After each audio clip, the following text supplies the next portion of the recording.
Sa modernong Kamaynilaan, may mga nakatindig pa ring bakas ng nakaraan. Ang Intramuros o Walled City, sinilangan ng impluensya ng Espanya sa Maynila. Narito ang Fort Santiago, kung saan ipiniit si Dr. Jose Rizal. Di may tatanggi ang kakaibang hatak nito sa mga dayo at sa mga nais itong tuklasin sa bagong perspektibo, gaya ng mga content creator.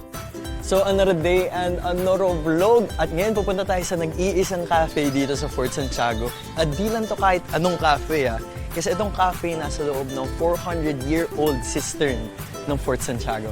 Kaya tara, punta natin.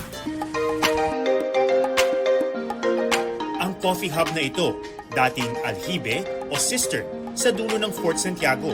Sabi ko nga na napakasimple ang gagawin ko nito. Iilawang ko lang yung mga adobe. Ipapakita ko lang na 400-year-old sila. At yun na ang kagandahan ng lugar na to. Noong panahon ng Kastila, imbakan ito ng malinis na tubig para sa mga sundalo at residente. Ngayon, balot na ito ng simoy ng kape. Mula sa mga coffee bean na itinanim sa Luzon, Visayas at Mindanao, ang high nilang kape at tsaa, binigyan ng bagong timpla. Taho-inspired coffee, iced tea na may mangga at sampalok, at black gulaman, Americano. Maaari naming i-reintroduce ang Fort Santiago at ang kwento, laman ng Fort Santiago habang nagkakape ka, which is a unique way of sharing history again or education. Malapit sa Intramuros ang isa pang makasaysayang gusali, ang Kongreso noong panahon ng Amerikano at Bagong Republika, ngayon bahagi ng Pambansang Museo, tahanan ng mga obra ng mga pintor at eskultor at ng isa pang sangay ng coffee shop. Napaka-importante sa amin yung lugar kung saan kami mag-exist. So, kami ay nasa Rizal Park sa National Museum, kung saan maaari naming ituloy pa ang maraming kwento at panlasang Pilipino through coffee. Bakas din ang pamana ng Amerika sa arkitektura ng bahay na ito sa San Juan na mahigit isang siglo nang nakatayo. Malawak ang mga silid, mataas ang kisame, malaki ang mga bintana. Nagbago ang silbi nito sa pagdaan ng mga taon. Opisina, talyer, garahe, pati spa. Ngayon, isa ng Filipino buffet restaurant na dinarayo sa nakalipas na 13 taon. First time ko nakita, pagpasok ko pa lang dyan sa gate, sabi ko, wow, ang laki ng bahay. Pagpasok ko sa loob, iba yung pakiramdam. Medyo tumayo yung balahibo ko. Eventually, ni-restore namin sa original niya. Ang bahay na minsang nananahimik, naging masiglang muli. It's also part of our advocacy to promote Filipino cuisine, and with that is the Filipino heritage. Part yun ng culture natin, yung gathering, family. Ang mga luto rito, nakabubusog ng tiyan. Mata naman ang nabubusog sa angking ganda ng tahanan. 10 out of 10. Busog na ako.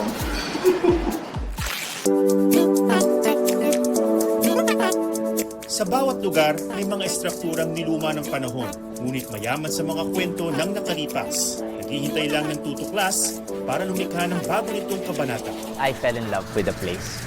Kwento niya, history niya, and yung ganda niya, yung charm, yung ibang experience na mabibigay sa pagkakape mo.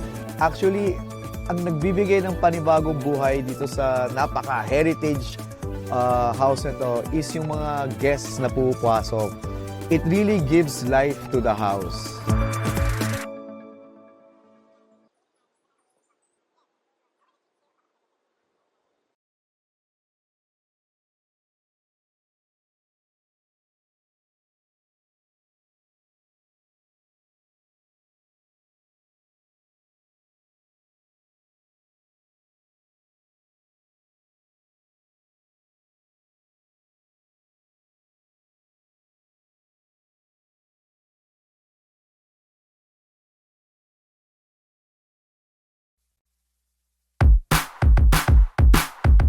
Sa modernong Kamaynilaan, may mga nakatindig pa ring bakas ng nakaraan. Ang Intramuros o Walled City, sinilangan ng impluensya ng Espanya sa Maynila. Narito ang Fort Santiago, kung saan ipiniit si Dr. Jose Rizal. Di may tatanggi ang kakaibang hatak nito sa mga dayo at sa mga nais itong tuklasin sa bagong perspektibo, gaya ng mga content creator. So another day and another vlog. At ngayon pupunta tayo sa nag-iisang cafe dito sa Fort Santiago. At di lang to kahit anong cafe Kasi itong cafe nasa loob ng 400-year-old cistern ng Fort Santiago. Kaya tara, punta natin. Ang coffee hub na ito, dating alhibe o cistern sa dulo ng Fort Santiago. Sabi ko nga na napakasimple na gagawin ko nito. Iilawan ko lang yung mga adobe. Ipapakita ko lang na 400-year-old sila. At yun na ang kagandahan ng lugar na to. Noong panahon ng Kastila, imbakan ito ng malinis na tubig para sa mga sundalo at residente. Ngayon, balot na ito ng simoy ng kape. Malapit sa Intramuros ang isa pang makasaysayang gusali.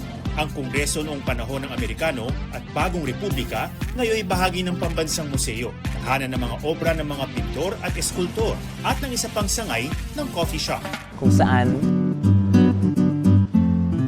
Bakas din ng pamana ng Amerika sa arkitektura ng bahay na ito sa San Juan na mahigit isang siglo nang nakatayo. Ngayon, isa ng Filipino buffet restaurant. First time ko nakita, pagpasok ko pa lang dyan sa gate, sabi ko, wow, ang laki ng bahay. Pagpasok ko sa loob, iba yung pakiramdam. Medyo tumayo yung balahibo ko. Eventually, ni-restore namin sa original niya. Ang bahay na minsang nananahimik, naging masiglang muli. It's also part of our advocacy to promote Filipino cuisine, and with that is the Filipino heritage. Part yun ng culture natin, yung gathering, family. Ang mga luto rito, nakabubusog ng tiyan. Mata naman ang nabubusog sa angking ganda ng tahanan. Yan ako. Busog na ako.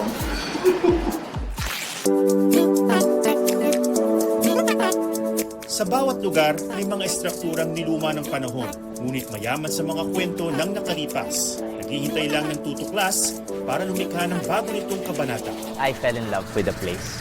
Kwento niya, history niya, and yung ganda niya, yung charm, yung ibang experience na mabibigay sa pagkakape mo. Actually, ang nagbibigay ng panibagong buhay dito sa napaka-heritage house na to is yung mga guests na pupasok. It really gives life to the house.